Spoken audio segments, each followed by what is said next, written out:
વાદળીમાં પીળો રંગ મેળવીએ, વાદળીમાં લાલ રંગ મેળવીએ એટલે જાંબુડો થાય.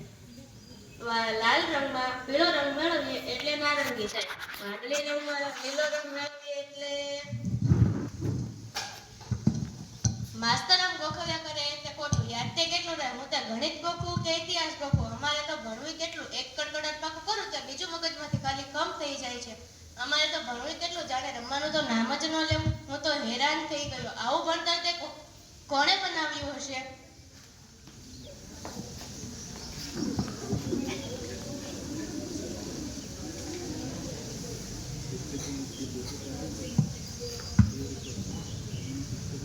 હા, આ બરોબર ઉપયોગ છે. હું એકવાર આ વાલી ડાકમાં ભૂરી શાહી ભેળ દઉં પછી કોઈ દહાડો નહીં ભૂલાશે કે આ બંનેને મેળવવાથી કયો રંગ ઉત્પન્ન થાય છે. બરાબર, જાંબુડો જાંબુડો. પણ પીળા રંગનું શું થશે? ભાઈ ભાઈ સતા કેટલા છો? પણ હું વાંચું છું ત્યારે કેમ આવી? જા, નથી કહેતો. તું તો કૂદકા મારતો હતો ને, તેમાં તારું શું કહ્યું? જા, તું તારું કામ કર. પણ કે કૂદકા મારવા દઉં, ગરબર નહીં. જા, હું કૂદીશ કરો પણ તને તો કઈ નહીં કહું. બાપુને બોલાવા દે, કપડા કાળા કર્યા છે, લગીર ગાલ લાલ કરે, મને જવા દે. કિન્નર 17 19 છો? કેમ રે? સાના દમ પછડા ચલાવ્યા છે? આ કિન્નુ મને ક્યારની પજવે છે. કેમ રે કિન્નર? મસ્તી તો અંજો કરે છે, તેના હાથ અને કપડા જુઓ. અલ્યા, તું તો સુધરવાનો જ નહીં. રોજ ને રોજ તારી ફરિયાદ.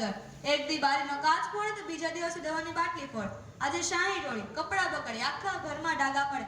બોલ, શાહી કેવી રીતે ઢોળાય? ટેબલ ઉપર નાચ કરતો હતો કે ખડીયો કાઢતો હતો? હું લાલ શાહીમાં વાદળી ભેળવવા ગયો.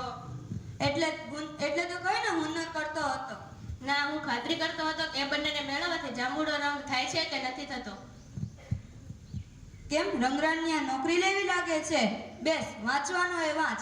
10 વાગ્યા પહેલા તું અહીંથી હાલ્યો કે બોલ્યો તો તારા પગ વાડી નાખીશ. બાપુ, માં કહે છે તમે અંજુને મારશો માં. એણે જ એને બગાડ્યો છે. તદ્દન રેડિયા છોકરો થઈ ગયો છે. કાલે એના માસ્ટર કહેતા હતા કે પહેલા નંબરનો ઠોઠ છે. માસ્ટર ભણાવે ત્યારે ભાઈનું ધ્યાન ગીતોમાં ભમતું હોય.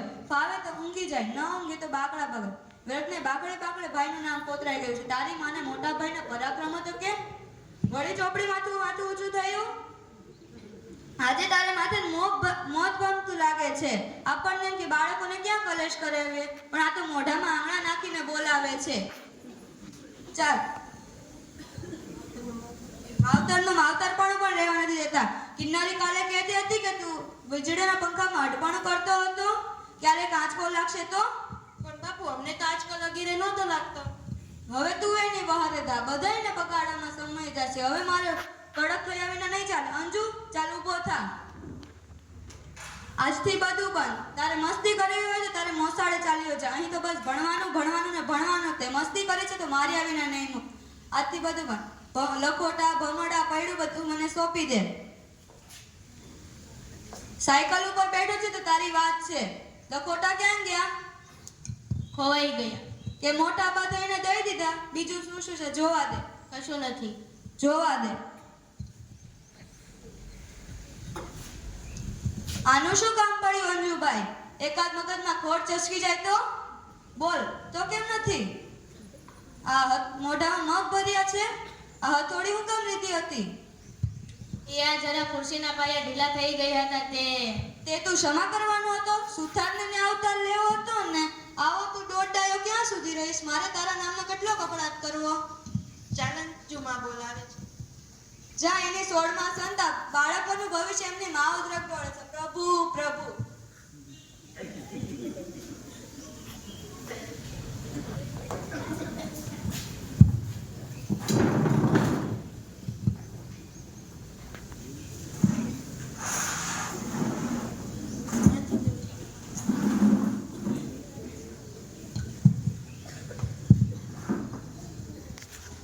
અંજુ, ભાઈ કઈ જોઈએ છે? ના બહેન, મારે કઈ નથી જોતું. તારે રમવા જવું હોય તો તું જા. ના, હું તો અહીં જ બેસી રહેવાનું. શું કામ? હું માંદો એમાં તું શું કામ અહીંયા બેસી રહે? જા બહેન, રમવા જા. હું ક્યાં હું એ રમું ભાઈ? મારે વાકે તું માંદો પડે તો મારે જ તને સાજો કરવો જોઈએ. મા બાપુને કહેતી હતી કે તેને તને ફજાવ્યો ન હોત, તેને તને આટલું બધું ધક્યા ન હોત તો તારી તબિયતને કશું ન થાત. અને મા મને પણ વધતી હતી કે મેં તને પજાવ્યો ન હોત તો બાપુને કઈ જ ખબર ન પડે, એટલે મૂળ વાંક મારો જ. તારે વાંકે ના ના, હું તારે વાંક હું તડકામાં ખૂબ કૂદ્યા કરતો અને તાવ ચડે એમાં શી નવાઈ. એ જે હોય તે તારે દવા પીવાનો વખત થયો છે, પીશ ને અંજુ. ના જવા દે, એ પીવું એટલે આખે અંધારા છવાઈ જાય છે, જવા દે. દવા પીધા વગર થોડું ચાલે. ડાક્ટર સાહેબ, અઠવાડિયામાં તો છોકરો લાશ થઈ ગયો. હવે કઈ બરાબર થાય એવું કઈ કરો ને. રોજ ચીટ વગેરે ચીઠીઓમાં લખી આપતા, પણ આજે તો ઘરેથી હટ લીધી કે તમને અહીં તેડાવવા. મને પણ વિચારવા જેવું. સારું કર્યું. આવી આળસમાં કોઈ વખત માણસ બાળક ગુમાવી બેસે છે. ઠીક છે, આને એવું કશું લાગતું નથી, બાકી મામલો બગડી બેસે તો અમારે શું કરવું? સાહેબ, છોકરો દવા બરાબર પીએ છે? લ્યો, દવા પીવી નહીં અને તબિયત સુધારવી, એવું તો કદી બન્યું હશે? હરિભજાવીના વૈકુંઠ મળ્યા. ડાક્ટર સાહેબ, હવેથી હું ધ્યાન રાખીશ. સાંભળ્યું ને અંજુ, દવા વખતસર પીવાની છે. સાંભળ્યું ને કિન્નરી, દવા વખતસર પાવાની છે. ઓ બાપુ. તો ચાલો, હું તમને લખી આપું.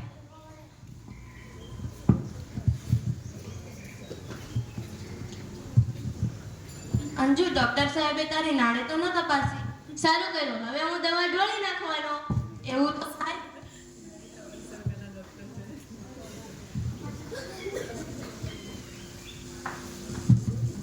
કિન્નરી, અહીંયા આવતો.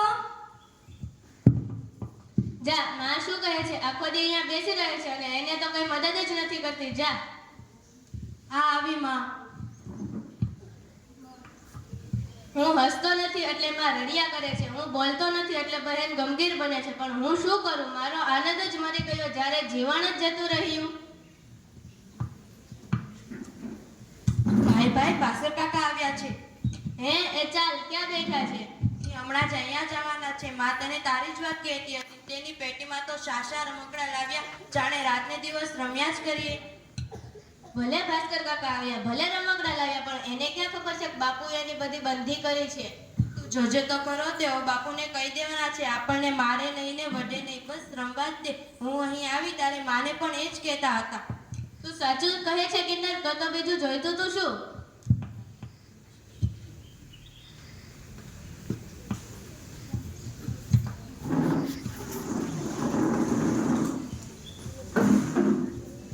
જોયું ને નિખિલભાઈ, એટલી વારમાં અંજન કેટલો ખુશ મિજાજમાં આવી ગયો. ભાસ્કરભાઈ, તમે મને ખોટો દોષ દો છો. તમે અંજુના લક્ષણ જાણતા નથી. મહિના દહાડા પહેલા એક કોલસાનો મોટો ટુકડો લઈને તેનો ભૂકો કરતો હતો. શા વાસ્તે? મેં પૂછ્યું ત્યારે તે કહે છે કે કોલસામાંથી સાકર બને છે, એટલે તે કોલસામાંથી સાકર કાઢતો. એટલું જ નહીં, એના કેટલા નવા હુનરો. મારે કેટલી ઘડીના મારા આંખ આગળ કાન રાખવા. એમાં તો ભણવાનું તો નામ જ ના આવે. નકામા થોથા મળે તો એની ઉપર ઉજાગરા કરે. ભાઈ, તમારી ભૂલ થાય છે. ભણવાની ચોપડીઓ મોઢે કરનારા પણ કેટલું દર પીટાવ્યું છે, એમાંય ચોટે ચોટે રજે છે. આપણા વર્ગમાં કાયમ પહેલા 5ની અંદર નામ રાખનારા રાજારામને મહિને માને 35 રૂપડી મળે છે. પહેલા અને છેલ્લે બાકડે પડી રહેનાર રામલાલે પણ લોખંડના ધંધામાં બંગલો બંધાવ્યો. બધું આપણી આંખ આગળ છે. એટલે એને મારે લોઢાના કારખાનામાં મોકલવો. ગુસ્સે ન થશો. હું માનું છું કે અંજનમાં બુદ્ધિ છે, શક્તિ છે, એટલે તમે એને રૂંધી ના નાખો. એને સાચા માર્ગે વળવા દો. એનું જીવન જ્યાં હણાય નહીં ત્યાં તેને પ્રફુલ્લે જવા દો. એ સાકરનો શોધનારો કોઈક દિવસ જગને નવું અજવાળું આપશે. અંજન, કિન્નરી, અહીં આવો. શું કહ્યું કાકા? અંજન ક્યાં? આ આવ્યો. જાઓ, લતા ભાભીને કહો કે તમને રમકડા વેચી આપે. જા. જોયું?